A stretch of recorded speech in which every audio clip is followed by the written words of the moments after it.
in agony after catching that fingertip in her eye or nearby, due to the intense drama, blazing talent, and raw passion of the 2024 WNBA season, some players decided to pin the blame on the loser. The decision they made to intimidate Caitlin Clark didn't exactly go as planned. How did the bullies pay for their actions? And who are they? With her NCAA record-breaking flair, the Indiana Phoebus rookie Supernova accomplished more than just enter the professional ranks after choosing to put her to the test with inappropriate physicality. Some players found themselves in a situation they couldn't manage, and this is when Kennedy Carter's situation becomes risky. Kennedy Carter of the Chicago Sky was the first to enter the limelight during a tense match against the Fever on June 1st, 2024. Carter did more than just protect Clark.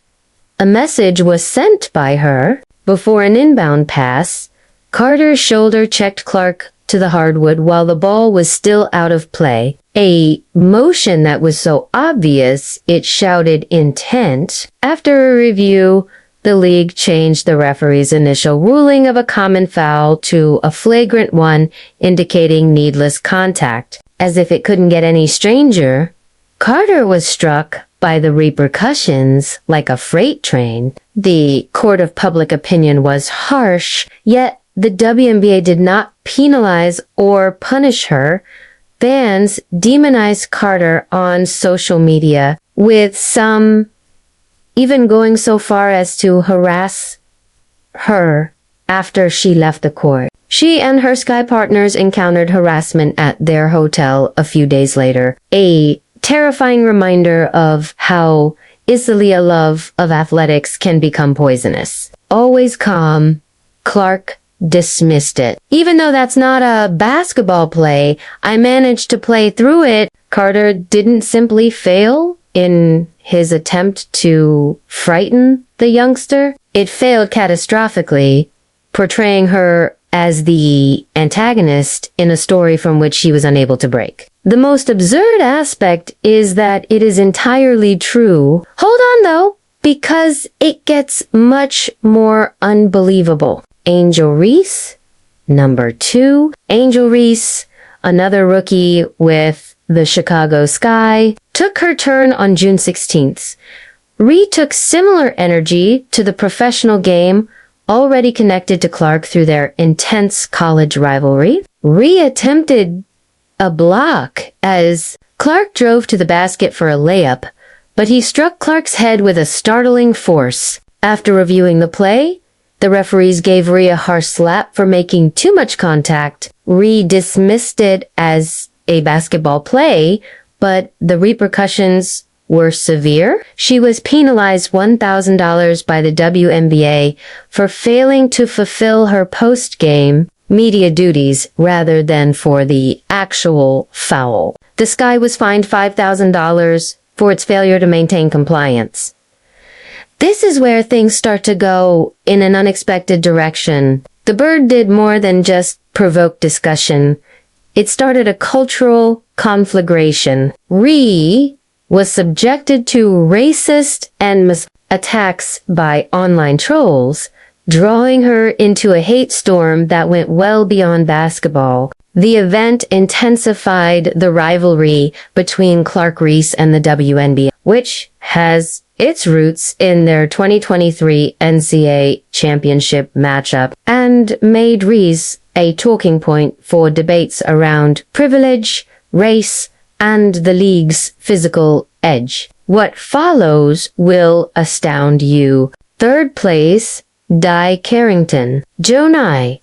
In a vital moment during the Connecticut Sun's 93-69 victory against the Indiana Fever in Game 1 of the 2024 WNBA playoffs, Dani Carrington unintentionally poked Caitlin Clark in the eye, igniting controversy. Carrington's effort to deflect the ball on a pass from Clark to Aaliyah Boston just 90 seconds into the first quarter left her with a black eye. Without a foul call, Clark collapsed to the ground in agony. This is where things get crazy. though, despite having a poor shooting performance, 4 of 17, Clark, who is always resilient, came back after a timeout to play 36 minutes. She maintained that the poke had no bearing on her performance, stating it wasn't deliberate in any way. Carrington repeated this, saying, I don't even know why I would intend to hit anybody in the eye. Just watch the play. However, other fans, like Jason Whitlock, made irrational claims on social media, sparking a flurry of hate speech against Carrington, including threats of violence and racism. The worst aspect was that Clark later demanded WNBA safety measures after calling out these hostile supporters. Stay put. There's still a lot of drama left. Please give this video a fast, like before going on to the next dot. Please click the subscribe button if you haven't already and you like our channel. It holds great significance for me. On Yenwer Michaela is number 4. This is what they aren't telling you though. On that same August 30th game, another Sky player, Michaela Onye, joined the fray. Chicago received another egregious one for her too aggressive closeout on Clark, solidifying a concerning trend. 4 of the 7 flagrant fouls that were summoned against Clark in 2024 were caused by the Sky, a startling 57% of the sum. The team's reputation suffered, but there were no recorded fines or penalties for onion wear. One player was the subject of 17% of the league's total flagrant fouls, according to analysts like Shannon Sharp, who expressed concern.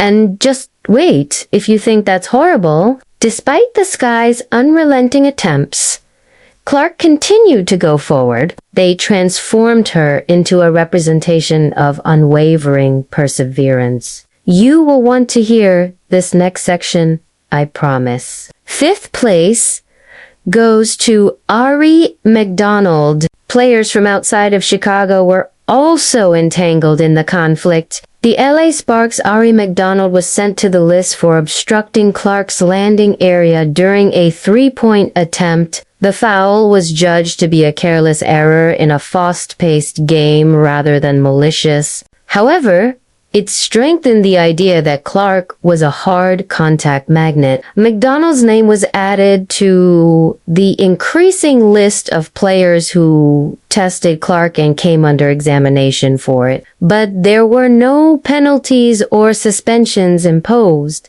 Ari forgot she had an extra free throw since she was so focused on protecting Caitlin Clark. And that's only the tip of the iceberg.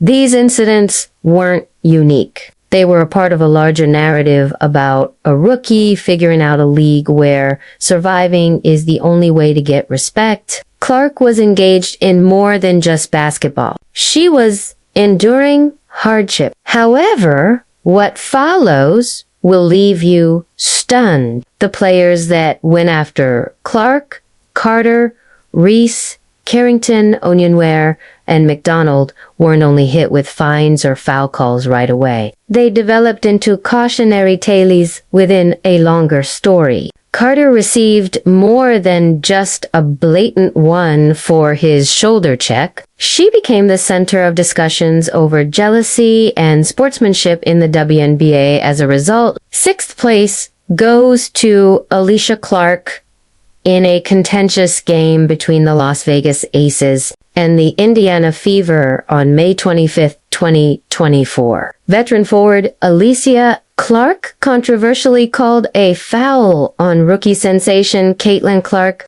Clark's strong defense led to a big collision that knocked Clark down late in the game as he drove to the basket. Fever supporters were outraged by the play, which was first ruled a common foul, but given its severity, they felt it deserved a flagrant one. Replays revealed that Clark's arm made substantial contact with his upper body, which stoked discussions over whether the rookie was being tested by the veteran. Clark recovered from the controversy and finished with 16 points, demonstrating her tenacity in a 9,980 defeat.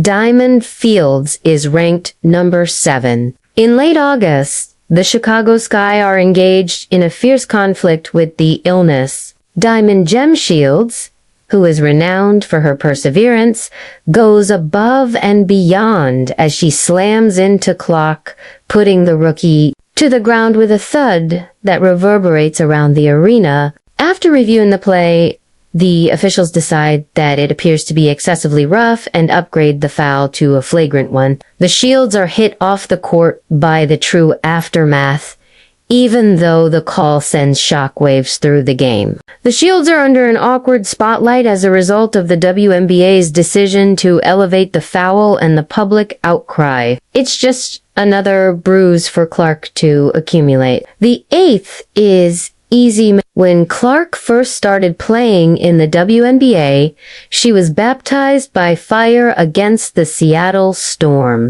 During a fast-paced action, Easy Magagor, the Storm's imposing center gives Clark a bone-rattling foul to the head. As the audience holds its breath, Clark makes the startling contact and strikes the deck, clutching her face. The play becomes a contentious issue, even if the referees call a routine foul. Social media is inundated with slow-motion recordings of fans and commentators analyzing Magbagor's intentions. Was it an intentional attempt to startle the newbie? Or was it just a routine defensive move? The court of public opinion is less forgiving, but no sentence is imposed. A subtle but effective message that she's here to stay. Clark, ever the competitor, brushes it off and nails a deep 3 on the following possession.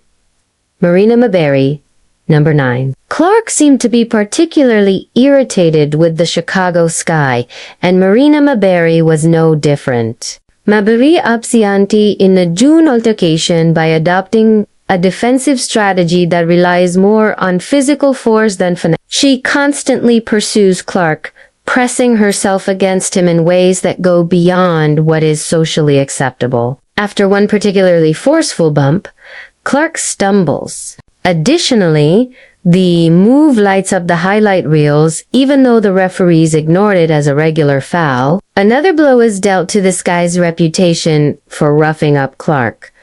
Additionally, Maberry gains notoriety for her forceful methods. For Clark, it's simply another workday. She silences skeptics with her play by answering with a dagger 3 and a clutch assist. Skylar Diggins